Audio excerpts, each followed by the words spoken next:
하나님 나라 신학 시리즈 오늘 18번째 시간입니다.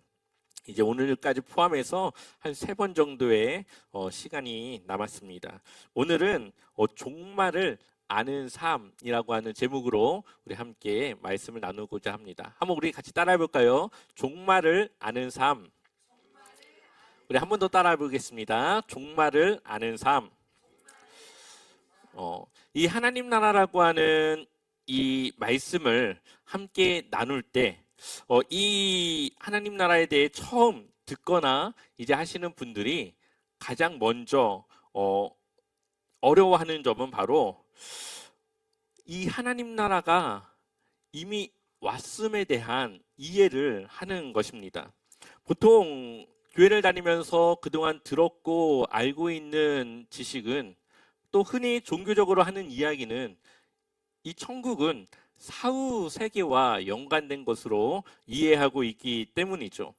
그렇기 때문에 우리가 죽음 이후에 가는 하나님 나라가 아니라 이미 이 땅 가운데 이루어져서 그 하나님 나라를 누리며 살아간다고 하는 그 이야기를 나눌 때에 많은 사람들이 그것을 이해하지 못하고 또 그것에 대해 잘 받아들이지 못하는 경우들을 보게 됩니다. 그러다 보니까 많은 사람들이 천국을 가기 위해서 지금 이 땅에서의 힘듦과 어려움을 버티고 그것을 견디며 그렇게 믿음을 지켜야 구원을 받아 천국에 가는 것으로 이해하며 그렇게 신앙생활하고 있다라는 겁니다. 그것이 잘못되거나 틀렸다는 게 아니라 누릴 수 있는 축복을, 누릴 수 있는 하나님의 은혜를 더 누리지 못하고 있는 그러한 상황에 대해서 말씀을 드리는 겁니다. 그런데 이 하나님 나라라고 하는 것을 우리가 이해하게 되면은 이 성경을 우리가 보면서 이해하면서 더 폭넓은 구원에 대한 이해를 우리가 볼 수가 있습니다. 하나님 나라는 우리가 죽어서 가는 것이 아니라 이미 예수님이 이 땅에 오시면서 이 땅 가운데 시작이 되었고, 하나님과의 그 관계를 맺는 그 사람들은 하나님의 통치 안에 있기 때문에 이미 하나님 나라를 누리며 살아갈 수 있다라는 것입니다. 또한 동시에 하나님 나라는 아직 완성되지 않았죠. 우리가 하나님의 통치 안에 있기 때문에 하나님 나라를 누린다고 하지만 아직 온전한 하나님 나라는 이 땅 가운데 이루어지지 않았기 때문에 여전히 우리에게는 어려움이 있기도 하고, 여전히 우리는 그 힘든 가운데 우리의 믿음을 지키며 살아가야 하기도 합니다. 그렇기 때문에 우리가 예수님의 재림, 또한 부활, 만물이 새롭게 된 그러한 하나님의 귀한 완성될 나라를 우리가 기다리며 신앙생활을 하고 있는 것이죠. 그래서 우리가 늘 이 하나님 나라를 이야기할 때 쓰는 말은 이미 하나님 나라는 왔지만 아직 이루어지지 않았다고 하는 이미와 아직이라고 하는 이 신학적인 주제를 우리가 늘 이야기할 수밖에 없습니다. 그런데 이 이미와 아직의 이 틀을 우리가 잘 이해하고 있으면은 우리가 성경을 통해 우리에게 주신 이 구원을 바르게 이해할 수가 있게 됩니다. 왜냐하면 성경에서는 어쩔 때는 구원을 받았다고 하기도 하고, 어쩔 때는 구원을 받아야 된다고도 하고, 또 어쩔 때는 구원을 받고 있다고 하기 때문이죠. 전에도 한번 들었는데 한 번 더 말씀을 드리면은, 한 유명한 신학자가 학생들을 가르치기 위해서 강의실에 들어갑니다. 그때 한 학생이 교수님께 물어봅니다. 선생님은 구원의 확신이 있으십니까? 그러자 이 교수가 웃으면서 대답을 하기를, 에베소서 2장 8절에 의하면 나는 구원을 받았네. 그런데 고린도전서 1장 18절에 의하면 여전히 구원을 받고 있는 중이지. 그리고 디모데후서 4장 18절에 이르면 아직 구원을 받지 못했음을 확신하네 라고 대답을 합니다. 에베소서 2장 8절을 우리가 한번 같이 읽어볼까요? 함께 읽어보겠습니다. 에베소서 2장 8절 함께 읽어보겠습니다. 너희는 그 은혜에 의하여 믿음으로 말미암아 구원을 받았으니 이것은 너희에게서 난 것이 아니요 하나님의 선물이라. 아멘. 우리가 구원을 받았다라고 말하죠. 이미 우리가 하나님의 선물로서 구원을 받았습니다. 그런데 고린도전서 1장 18절 같이 한번 읽어보겠습니다. 십자가의 도가 멸망하는 자들에게는 미련한 것이요 구원을 받는 우리에게는 하나님의 능력이라. 아멘. 구원을 받으며 살아가는 우리에게는, 구원을 이루어야 되는 우리에게는 이 십자가의 도가 하나님의 능력이라고 말하고 있습니다. 디모데후서 4장 18절도 우리 한번 읽어보겠습니다. 주께서 나를 모든 악한 일에서 건져내시고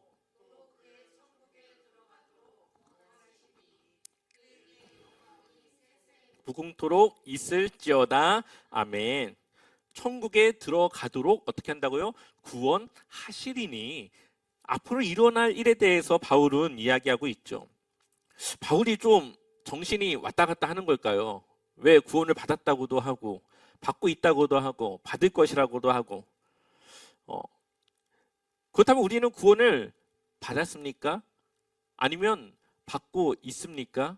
아니면 받아야 됩니까? 이 질문에 대해서 답을 한다면 우리는 이미 구원을 받았고 구원을 이루는 중에 있으며 구원을 이루게 될 것이라는 것이죠. 하나님은 이미 우리에게 구원을 주셨지만 우리는 하나님과의 온전한 관계 속에서 그것을 유지할 때에 구원을 유지해 나가는 겁니다. 그리고 그것을 예수님의 재림의 때까지 우리가 그것을 지키고 있을 때 온전한 구원을 우리가 이룰 수 있는 것이죠. 그래서 이미 구원을 받았지만 아직 온전한 하나님 나라가 오지 않았기 때문에 우리는 그 사이에 긴장감을 가지고 우리는 믿음을 지키며 살아가고 있습니다. 이러한 틀에 대한 이해가 없다면 성경을 볼 때마다 헷갈릴 수밖에 없습니다. 내가 구원을 받은 건지 받아야 되는 건지 이것에 대해서 헷갈리게 되죠. 이것이 왜 우리에게 중요할까요? 그것은 우리의 이러한 믿음을 유혹하고 미혹시키는 누군가의 그러한 거짓된 종말론이 있기 때문에 그렇습니다. 우리가 그동안 임의에 대해서 많이 나눠왔습니다. 이미 구원을 받았고 그것을 현재 진행형 중에 우리가 살아가고 있음을 우리는 많은 이야기를 나눴습니다. 오늘은 아직이라고 하는, 아직 이루어지지 않았지만 우리가 기다리고 있는 그 아직에 대한 이야기를 함께 나눠보고자 합니다. 그 첫 번째는 거짓된 종말론에 있습니다.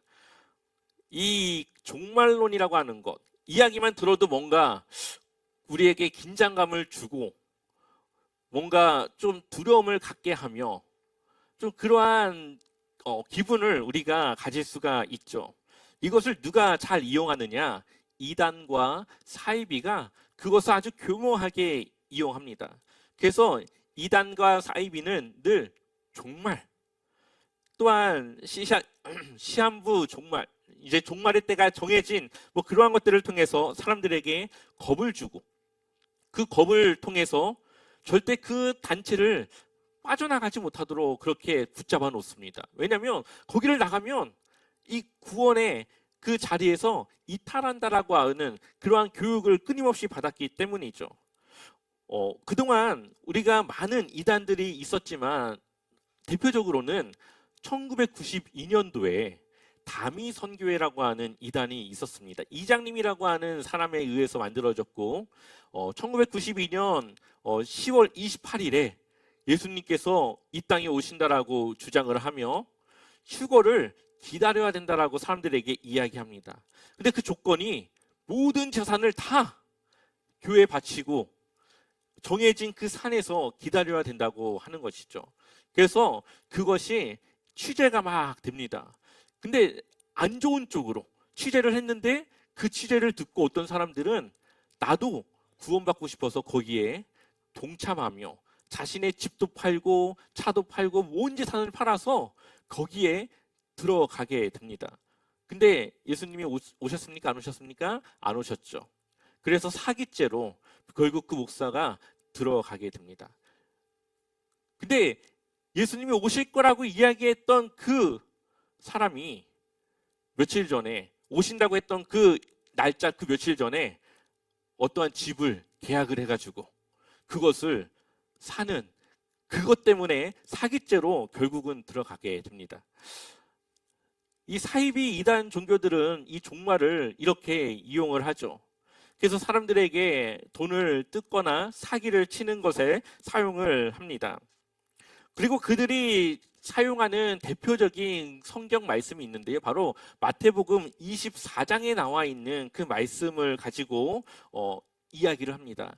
그 마태복음 24장에는 예수님께서 앞으로 일어날 일들에 대해서 이야기하는데 전쟁이 있고 기근도 있고 지진도 있고 사람들의 이제 사랑이 식어지기도 하고 그러한 여러 가지 좋지 못할 징조들에 대해서 이야기를 합니다. 그런데 그것을 이야기하면서 그것이 끝이 아니라 재난의 시작이라고 이야기를 하죠. 그런데 이것을 대부분의 그런 목회자들과 사람들은 이 징조가 바로 종말의 때로 이해를 하며 그것을 이야기를 합니다. 예수님과 제자들이 성전을 나옵니다. 이제 예수님께서 십자가를 지시기 얼마 남지 않은 그때에 제자들이 이 갈릴리라고 하는 촌동네에 살다가 이 예루살렘이라고 하는 대도시에 와가지고 또 그때 당시 헤롯 왕이 이 예루살렘 성전을 아주 멋있게 그렇게 건축을 합니다. 그러니 제자들이 얼마나 그것이 놀랍고 얼마나 경이롭고 좋아 보였겠습니까? 그런데 그러한 이야기를 나누는 제자들의 이야기를 들으시면서 예수님이 돌 하나도 돌 위에 남지 않고 다 무너질 것이다 라고 이야기를 해요. 그런데 제자들이 대답하기를 언제 이런 일이 있겠습니까? 주의 임하심과 세상 끝에는 무슨 징조가 있습니까? 라고 대답을 해요. 그러니까 그때 당시 유대인들의 생각은 예루살렘 성전이 무너진다라고 하는 것은 바로 종말이 온다라는 것과 매치가 되는 거죠. 그런다 예수님은 그 제자들에게 그렇지 않다. 그것이 종말의 때가 아니라고 하는 이야기를 나눕니다. 그러면서 마태복음 24장 7절 말씀 우리 한번 읽어볼까요? 마태복음 24장 7절 함께 읽어보겠습니다. 민족이 민족을 나라가 나라를 대적하여 일어나겠고 곳곳에 기근과 지진이 있으리니 네, 민족이 민족을 나라가 나라를 하면서 이러한 일들이 일어날 것이다. 근데 8절 24장 8절 같이 읽어보겠습니다. 이 모든 것은 재난의 시작이니라. 아멘. 근데 이러한 일들이 일어나는 것이 마지막 종말의 때가 아니라 바로 그러한 때가 다가오고 있음을 보여주는 바로 그러한 재난의 시작이라고 하는 이야기를 하고 있죠. 마치 산모의 진통과 같은 겁니다. 산모가 출산을 하기 위해서 진통이라는 것을 겪죠. 이 진통이라고 하는 것은 출산이 이제 곧 일어날 것이라는 것을 알려주는 겁니다. 그렇다고 진통이 온다고 해서 바로 출산을 하는 것은 아니죠. 근데 얼마나 진통이 올지, 그것이 얼마나 반복될지, 언제 아이가 태어날지 그것은 전혀 모릅니다. 그러나 뭐 하고 있어야 됩니까? 준비는 하고 있어야죠. 태어날 때가 됐을 때 이제 딱 받을 준비는 하고 있어야 됩니다. 마찬가지로 여러 가지 이 땅 가운데 안 좋은 기근과 지진과 여러 가지 일들이 일어나지만 그것이 종말이 온다는 그러한 것이 아니라 진통과 같이 그러한 때가 올 것이라는 것을 예고하는 것이기 때문에 준비하고 기다리라고 하는 그러한 메시지를 우리에게 주고 있다는 것이 예수님의 말씀입니다. 그러니 그러한 일들이 일어난다고 해서 이제 종말이 올 것이라고 생각해서 호들갑 떨면서 그렇게 하지 말고 그냥 준비하며 언젠가 올 것이라는 것을 기다리며 그렇게 일상을 살아가야 된다는 것을 우리에게 전하고 있는 겁니다. 사실 이 마태복음 24장의 이러한 이야기는 예루살렘 성전이 무너질 것에 대한 예수님의 이야기와 연관이 되어진 것입니다. 역사적으로 AD 70년에 로마에 의해서 예루살렘 성이 무너지게 됩니다. 그리고 그 전에 기근도 있었고 지진도 있었고 또한 이단들이 많은 사람들을 미혹하는 일도 있었습니다. 역사적으로 그러한 일들이 있었고 그리고 나서 예루살렘 성이 무너졌죠.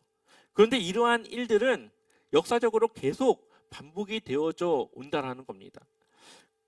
그렇기 때문에 우리는 그러한 것을 통해 예수님의 그 때가 점점 다가옴을 기억하며 그것을 준비하고 기다리며 오늘 하루를 하나님을 위해 살아가는 그러한 신앙의 자세를 가져야 된다는 것을 예수님은 말씀하시는 것이죠.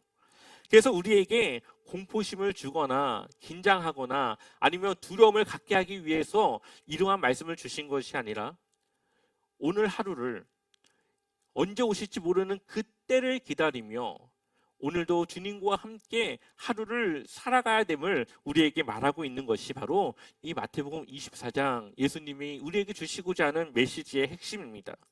그렇다면 재림은 어떻습니까? 우리 한번 마태복음 24장 36절 같이 한번 읽어보겠습니다. 그러나 그 날과 그때는 아무도 모르나니 하늘의 천사들도 아들도 모르고 오직 아버지만 아시느니라. 아멘. 우리 37절도 한번 읽어보겠습니다. 노아의 때와 같이. 아멘. 예수님이 오시는 그때를 뭐라고 하죠? 모른다. 노아의 때와 같다. 노아의 때에 비가 온다라는 것은 알고 있었습니다. 그런데 언제 올지는 몰랐죠. 근데 비가 오는 그 순간 사람들은 뭐 하고 있었냐면은 그냥 일상을 살아가고 있었습니다. 그냥 죄를 지으며 살아가는 그런 일상을 살아가고 있는 중에 갑자기 비가 내리기 시작했고 그들에게 구원의 기회가 주어지지 못하게 됩니다. 마찬가지로 예수님께서 이 땅에 오시는 것은 언제 올지 모르지만 우리의 일상 중에 오신다라는 거죠. 그런데 그것을 경고하고 그때가 다가옴을 알려주기 위한 그러한 여러 가지 역사적인 사건의 반복이 일어나게 된다라는 겁니다.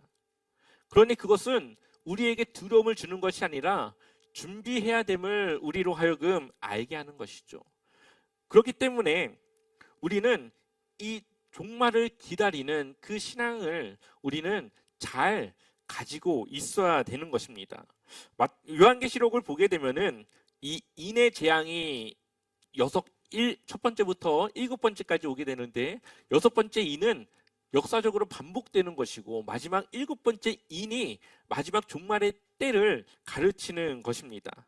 마찬가지로 우리가 이 역사 중에서 여러 가지 일들이 반복적으로 일어나는 것과 마지막에 예수님께서 오시는 그때가 구분되어져 있는데 그때는 아무도 알 수 없지만 우리는 준비되어짐을 우리에게 말씀하고 있죠. 그래서 마태복음 24장이 지나고 나서 25장에 세 가지 비유가 나오는데요. 첫 번째 비유는 신실한 종과 악한 종의 비유입니다. 신실한 종은 주인이 이야기한 그 명령을 잘 지키고 있었는데 악한 종은 주인이 나중에 올 줄 알고 놀고 있다가 갑자기 주인이 오니까 그것을 이제 지적당하며 혼나는 그러한 모습을 보여주고 있죠. 또한 두 번째는 열처녀에 대한 비유입니다. 불을 준비한 5처녀와 그러지 못한 5처녀가 결국은 결과가 갈라지게 되죠. 여기서 우리에게 말하는 것은 준비되어져 있었느냐입니다. 다 신랑이 오기 전에 다 자고 있었습니다. 근데 미리 기름을 더 준비한 사람들은 그 즉시 불을 다 시켜서 신랑과 함께 그 혼인잔치에 들어가고 준비되지 못한 사람은 들어가지 못했다. 바로 준비됐느냐 준비되지 않았느냐. 갑자기 오지만 준비된 사람은 함께 혼인잔치에 들어가고 그렇지 못한 사람은 들어가지 못합니다. 또한 달란트 비유. 주인이 말씀하신 대로 맡겨진 그 사명을 얼마나 잘 그것을 감당하고 있었느냐. 주신 달란트를 사용했느냐 아니면 묵혀뒀느냐 그것을 보지 않습니까? 근데 여기서 보면은 주인이 오는 것이 지연되는 것에 대한 이야기가 아니라 오시긴 오시는데 그때에 그것을 기다리는 동안에 그 종들이 무엇을 하고 있었느냐? 준비되어져 있었느냐? 주인의 말을 잘 따르고 있었느냐? 바로 그것을 우리에게 보여주고 이야기하고 있는 것입니다. 어떠한 종은 나중에 올 줄 알고 태평하게 있다가 갑자기 오니까 준비가 되지 못해서 주인에게 혼이 나기도 하죠. 이 시간을 보면 어쩔 때는 생각보다 빨리 오기도 하고, 어쩔 때는 늦게 오기도 하고, 어쩔 때는 그냥 조금 더 지연되는 그러한 정도의 시간으로 우리에게 표현하기도 합니다. 여기서 중요한 것은 준비되어져 있었느냐를 우리에게 말하고 있는 것이죠. 우리가 종말을 기다리며 우리가 종말을 맞이하는 그 삶은 오늘의 일상을 하나님이 주신 그 삶을 하나님의 뜻대로 살아가는 것입니다. 특별한 것이 없습니다. 그런데 많은 교회 혹은 많은 사람들이 마치 종말에 어떠한 특별한 일들이 일어나서 이 세상이 뒤집혀서 무언가 그 일들이 일어날 것이라고 하는 그러한 두려움을 주고 있다라는 거죠. 하지만 예수님은 그것에 대해서 말하지 않고 그냥 우리가 일상을 살아가는 그 순간 어느 때 알지 못할 때 갑자기 임하실 것이라고 우리에게 말씀하고 있습니다. 이미 하나님 나라는 시작됐고 우리는 아직 오지 않은 그 하나님 나라를 기다리고 있습니다. 그리고 그 기다리는 삶은 오늘 하나님을 위해 살아간 것처럼 내일도 그렇게 살아가는 삶으로 우리는 기다리는 겁니다. 마치 내일 지구가 멸망한다고 해도 나는 오늘 사과나무를 심겠다라고 하는 그 고백과 같이 당장 내일 종말이 온다 하더라도 나는 오늘 나에게 맡겨진 하나님의 그 사명을 감당하며 오늘을 살아가는 것이지요. 오늘의 말씀을 마무리하고자 합니다. 하나님 나라는 이미 시작되었고 우리는 그 나라에 속했습니다. 또한 구원을 받았고 또 구원을 이루고 있고 구원을 이루게 될 그런 하나님의 거룩한 성도의 모습으로 살아가고 있습니다. 우리가 주님 안에서 살아갈 때 우리의 삶은 회복되어지고 치유되어지며 하나님의 형상을 회복하여 주를 닮아가며 또한 하나님께서 우리를 온전하게 세워주실 것입니다. 우리는 바로 그러한 회복과 성장 속에서 오늘 하루를 그리고 내일의 삶을 또 주님을 위해 살아가는 것이죠. 주님이 언제 올지 우리는 알 수 없지만 두려워하지 않고 또 우리에게 그것이 무서운 것이 아닌 이유는 우리가 준비된 모습으로 살아간다면 주님이 언제 오시든 그것은 문제가 되지 않기 때문입니다.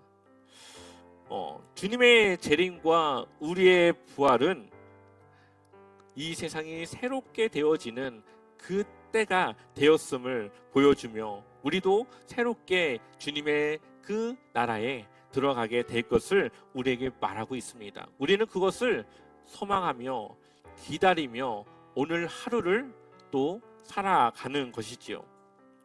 그때까지 우리에게 주어진 과제는 기다림과 인내입니다.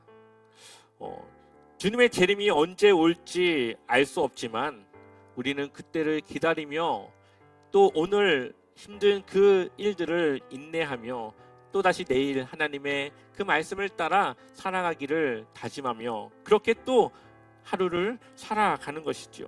그러한 기다림 속에 예수님이 오실지 우리가 먼저 그 죽음으로 그 하나님의 그 낙원에 들어갈지 그건 알 수 없지만 어쨌든 우리의 기다림은 오늘 우리에게 주어진 그 사명을 하나님을 위해 살아가는 그것이라는 거죠.